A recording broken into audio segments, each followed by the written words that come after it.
Well, luckily for me, there is nothing really major going on in the world of politics, and there's no drama on this channel, like usual, so I figured I'd kick back and watch a movie. As I examined my options of movies to watch on Amazon Prime, I began suddenly getting this masochistic urge, a strange desire to put myself through pain, possibly even risking my sanity and my own life, all so that you people can be entertained.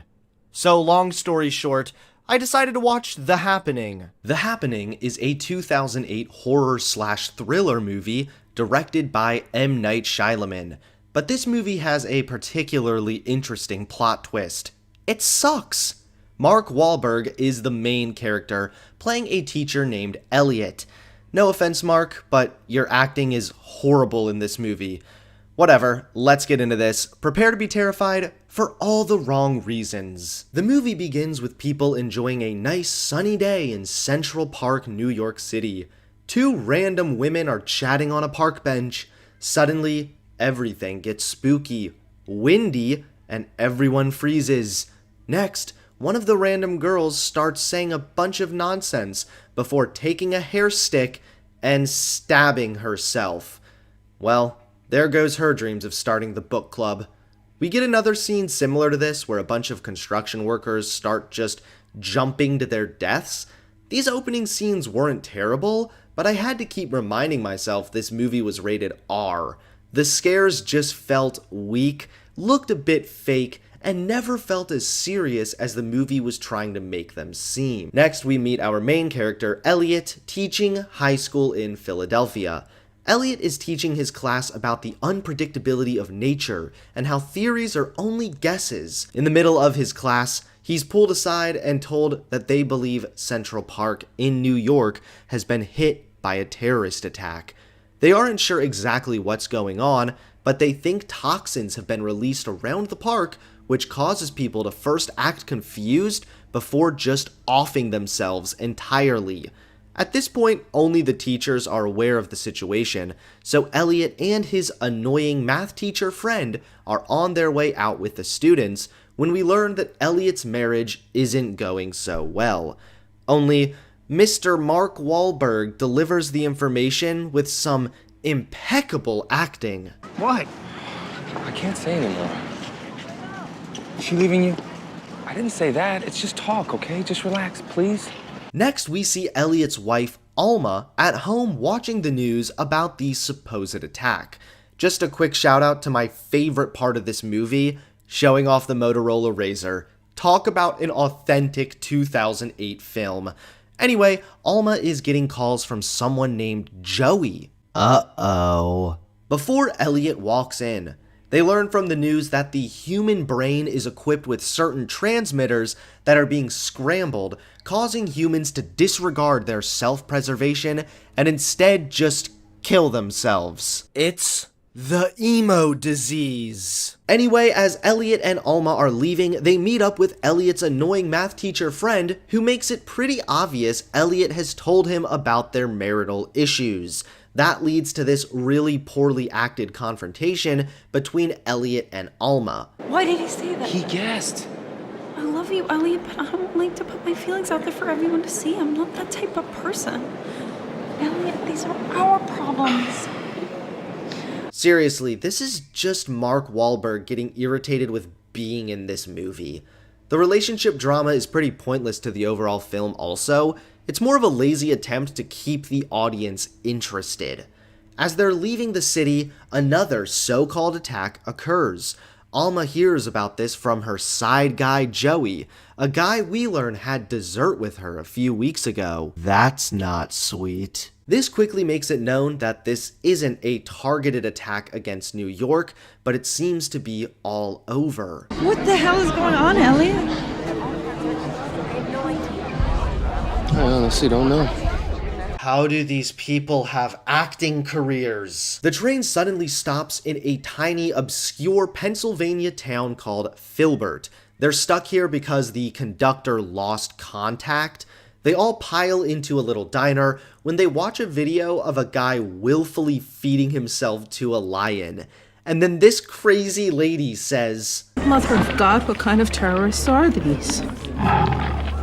You've heard of the Lion King, now get ready for the Lion Terrorist! The anxious crowd soon learns from an updated news broadcast that they no longer think it's a terrorist attack and that smaller and smaller towns are being targeted by these toxins.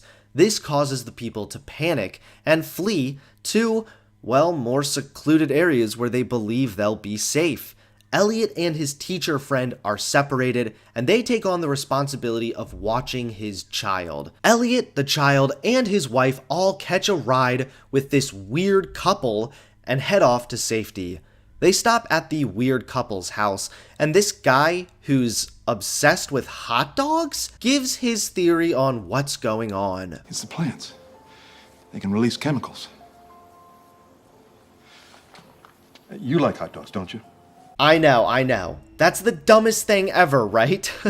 No, seriously. This is what's actually unironically happening in the movie. Oh, also the math teacher died. Oh well. And as Elliot, Alma, and the kid are leaving, they see more bodies up ahead. So they try and go a different way before bumping into military personnel. Cheese and crackers. Yeah, we're doomed. More people begin crowding this intersection because every road leads to more dead bodies. The group decides to head off on foot in order to get to a location with a smaller population.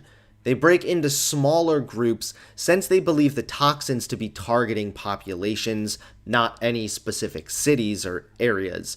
It's on the way when Alma admits to Elliot that she went out with another guy. In a really awkward exchange, again, she tells him, His name is Joey. He's at work. We went out and we had dessert. I went out and I had dessert with him when I told you I worked late, and I didn't work late. And I'm feeling really guilty in case we're gonna die. I just wanted you to know that. You lied to me? Bruh, aren't you concerned she went out with another guy? Like, it's not just the fact she lied, right? Okay, why am I even trying? The military guy goes crazy and offs himself before everyone else from that group begins doing so also. Elliot starts to panic while everyone in his group puts pressure on him to do something, for reasons. Anyway, Elliot theorizes that the plants are letting off some kind of chemical when there's too many humans together in one group. So next, they break off and start running from the wind. It's just so corny.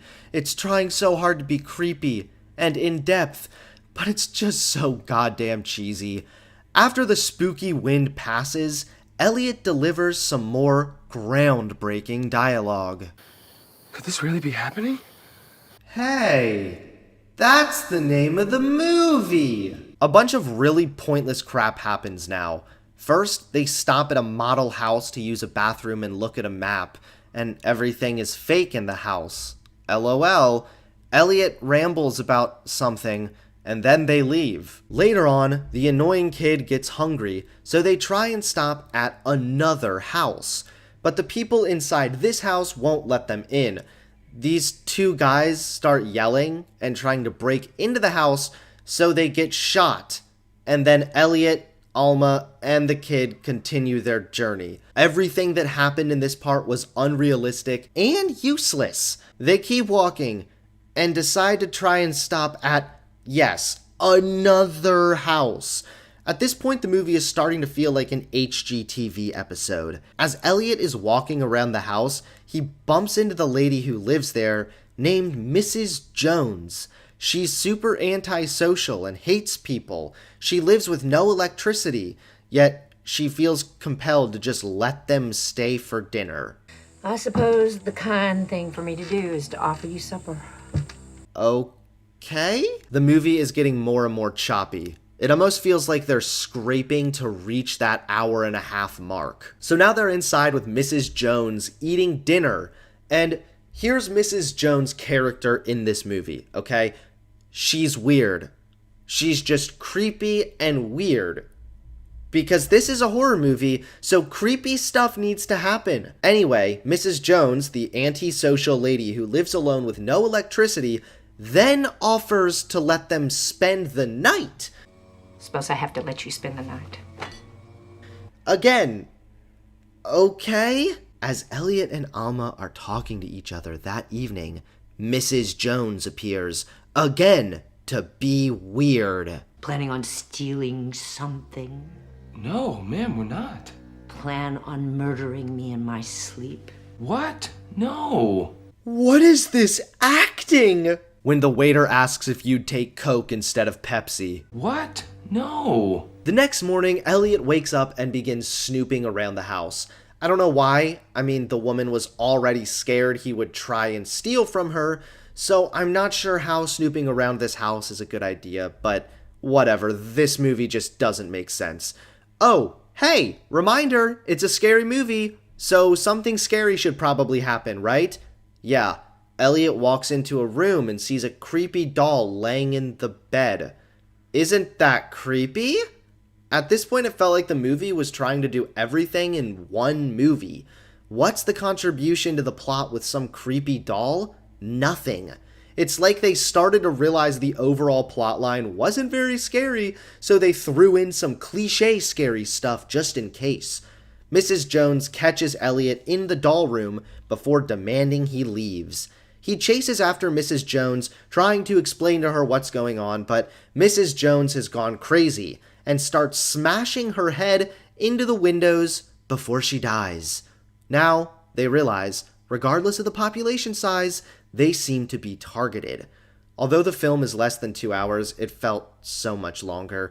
The pacing, the choppy scenes, the bad acting, and there's still more left. This really cheesy thing happens when Elliot and Alma are talking through a pipe, I guess? Like, Alma is in this old barn, in the yard, and Elliot is still in the house, but they can hear each other through a pipe or something. But they think it may be over. They think they're going to die. So Elliot decides to just walk outside where it's apparently deadly, so he can walk towards Alma dramatically, like a Disney movie. Only this leads to nothing. They don't die, and they all go back into the house again. It was like this big dramatic anticlimactic scene. It was so weird. Whatever, they all hide together, and then 3 months later, the plague is gone. The news is broadcasting that the trees or plants may have done this to defend themselves against humans. Now, plants and trees just can't pick up and move when they feel threatened like other species. They have only one option: to rapidly evolve their chemistry. The skeptical news anchor says he'd believe it if he saw this happening in other areas of the world, not just the eastern part of the US. And then, I'm not making this up, guys, the movie ends with the same thing starting to happen in France. Sacre bleu! So the trees, the grass, the bushes, they're all doing this to protect themselves from the humans? Finally, I have a good reason to be terrified of vegetables. This was a really, really bad movie. I do think it was one of 2008's worst horror/thriller films, especially comparing it to other movies by M. Night Shyamalan, like The Sixth Sense. The movie was choppy, poorly acted, didn't make a lot of sense, and had the dumbest ending imaginable. They tried to cram way too much, quote, scary stuff into one film, even if it didn't add anything to the plot overall. There were also a lot of questions I had throughout the movie. Like, if the plants were targeting people in groups, how would the plants know? Like, how would the maple tree know that a group of 6 people are around instead of a group of 4? I guess it could be carbon dioxide levels, maybe, but the movie mainly relied on the audience not being able to question stuff. It set it up in the beginning that nature is unpredictable and unexplainable, so the script was intellectually lazy from the get-go. Not only was the entire writing lazy, but the ending was lazy also. There was no plot twist, and the movie basically ended by saying, I don't know, it just happened, and then it stopped happening 'cause it did. Even more so, the whole relationship drama was irrelevant to the film as well. But there you guys have it, the 2008 horror movie about killer plants forcing humans to kill themselves. The movie so bad, it made me want to kill myself. Please give this video a like, comment below, and subscribe to the channel, and I will see you all soon. Peace.